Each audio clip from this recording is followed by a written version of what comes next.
In 2002, the British Broadcasting Company, BBC, took a poll and named Winston Churchill as the greatest British man in history.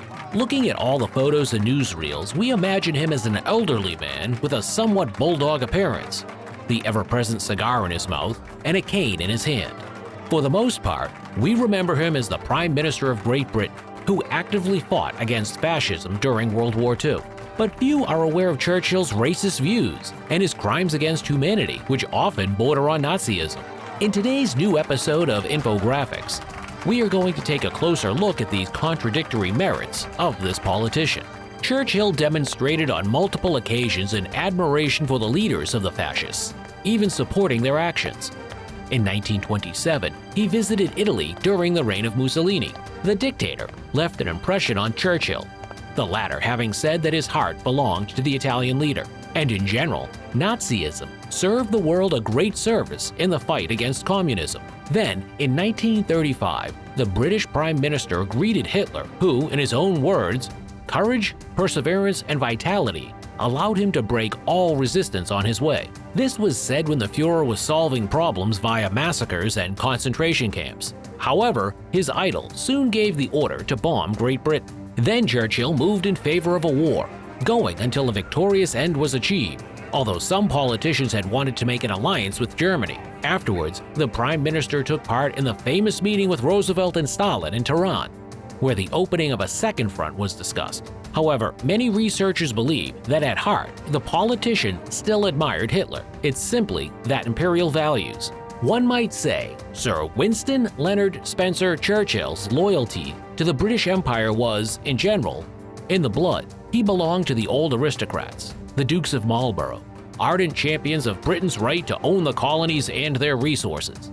Those people under the rule of the crown were considered lower than the Europeans. Churchill proved to be a worthy successor to the dynasty. For example, that he did not consider the mass extermination of the natives in America and Aborigines in Australia to be genocide.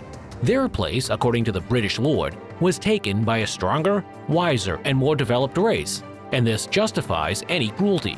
John Charmley, author of Churchill, The End of Glory, writes that the politician believed in racial hierarchy and even laid out his own scale.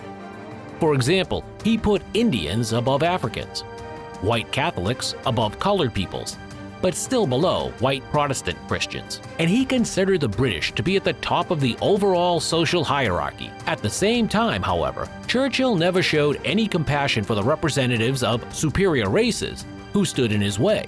In December 1944, the British Army staged a full massacre in Greece. Out on the streets of Athens, soldiers shot 28 people and wounded 128 more. Do you think it was a massacre of supporters of Nazism? No, they killed partisans who opposed Nazi Germany. When the British entered Greece, they demanded the complete disarmament of the partisans. Then 200,000 people took to the streets in protest, and Churchill gave the order to direct weapons at these patriots. However, the politician himself did not consider the partisans to be heroes. In his words, they were simply pathetic bandits.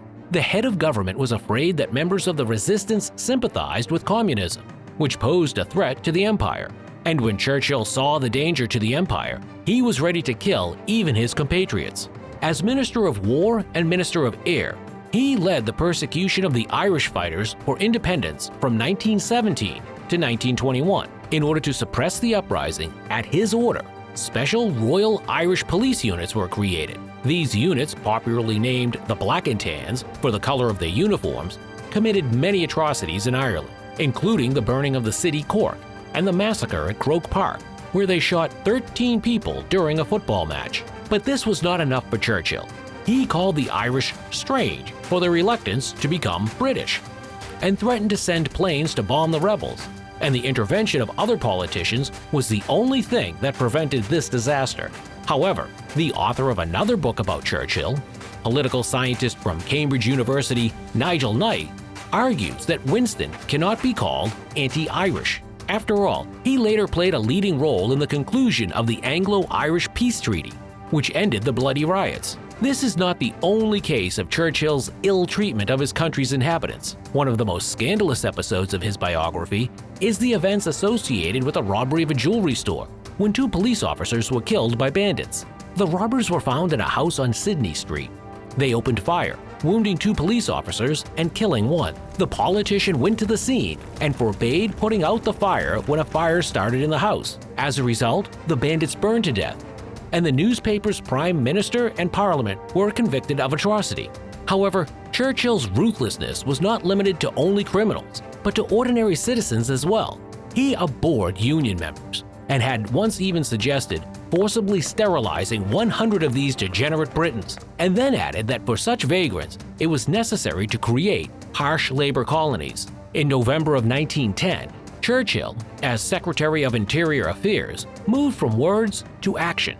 He sent soldiers to quell the miners' protest in Wales. At that time, there were no weapons. But after a year, troops suppressed union protests in Liverpool, where they also killed 2 protesters. In 1919, the Minister of War sent more than 10,000 soldiers and tanks to Glasgow, Scotland, to quell the issue regarding those on strike. However, Alan Packwood, director of the Churchill Archive Centre, asked that we not forget that the famous Englishman later headed 2 governments very loyal to the trade unions. Similar ups and downs can be traced throughout the life and 70-year political career of Winston Churchill. According to experts, this is indicative of an instability in his psyche. During his emotional upsurge, he could work day and night, carry out reforms, and even write literary works, having written more books than Charles Dickens and John Galsworthy combined. In 1953, Churchill was even awarded the Nobel Prize in Literature. During such periods of activity, he found time to empathize with people. He would cry pitifully for his compatriots who died in World War II. But then there was a period of prolonged depression, which the politician called his black dog. It was then that he saw all around him the conspiracies of the Kremlin's henchmen, Islamists, and colonial uprisings that threatened the foundations of the empire. Churchill began to battle with his demons, sometimes becoming one who lacked any pity, completely overstepping the boundaries of humanity. Psychologists attribute these lapses to something akin to either being bipolar or having manic depression. Gerald Post of George Washington University defined Churchill's condition as semi-bipolar. Additionally, according to the psychiatrist, the politician suffered from pathological narcissism, excessively elevating himself and his actions in his own eyes while putting down others. In the case of Winston Churchill, we can see how contempt more than once grew into real-life hatred and atrocities. First and foremost, this affected those who he considered an inferior race. As Secretary of State for Colonies in 1921, the politician sent bombers to peaceful Arab settlements in what is now Iraq. The pilots razed people's dwellings to the ground and stated pridefully that as a result of these raids, no one could have escaped. Churchill was satisfied since airstrikes were more cost-effective for the empire than sending ground troops. To further reduce costs, he offered to use poison gas on the rebels and was very upset when Parliament rejected his plan. The politician did not understand why chemical weapons should not be used against Muslims. In his opinion, these were mad fanatics, more dangerous to those around them than rabid dogs. In an attempt to absolve Churchill, some historians claim that he actually respected Islam. In 1940, he built a mosque in London, and according to the testimony of his family, had at one point even wanted to become a Muslim himself.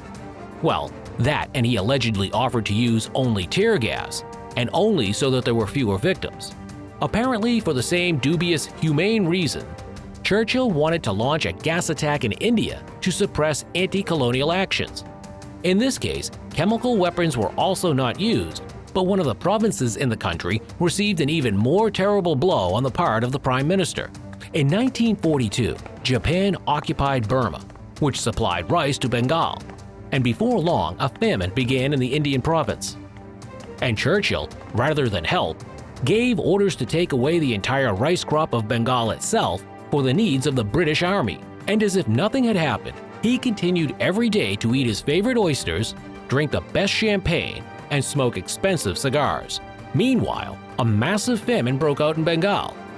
Death swept away hundreds and thousands of people daily. Small towns often turned into open-air crypts filled with corpses. If someone went to Calcutta hoping to find food, he still failed to find it there. It happened that people, half starving, died near locked-up barns filled with rice, which had yet not been taken out of the province. There was no time to bury the bodies, so they rotted in the middle of the capital and caused epidemics. According to various estimates, in 1943, the famine took anywhere from 2 to 4 million Indian lives. The tragedy horrified even the zealous supporter of imperial politics, Leopold Amory, the British Secretary of State in India. He said that he himself did not see much difference between Churchill and Hitler. Nowadays, Churchill's fans find it difficult to justify this crime. Some claim that the politician was simply very busy with military affairs and did not know about the famine, but he was undoubtedly aware of the events and spoke about it more than once. In his opinion, the Bengalis themselves are to blame for everything, since they reproduce like rabbits. And in 1952, Churchill decided to free up the fertile highlands of Kenya for white colonists. The politician cleared the territory in a manner true to the Nazi way of acting. He sent at least 150,000 men, women, and children to concentration camps. There, for even the slightest offense, people were tortured with electric shocks and hot irons, raped, and castrated. The list of crimes committed by this politician can go on, but no matter how long it may be, Churchill continues to be extolled in his homeland. Monuments are erected to his honor, along with books and films made for the very same purpose. In the British movie Darkest Hour 2017, Winston Churchill is portrayed as a national hero. However, not everyone agrees with this. Recently in London, a statue of a politician in front of Parliament was covered with the words, "Was a racist." The monument was closed with a protective screen, but Churchill's opponents have vowed to get at it. They believe that such criminals are not worthy of glory and honor. What are your thoughts on Winston Churchill? Share them with us in the comments below. And don't forget to leave a like and subscribe to the channel. There are still many more interesting episodes ahead, so hit the notification bell so you don't miss any of them.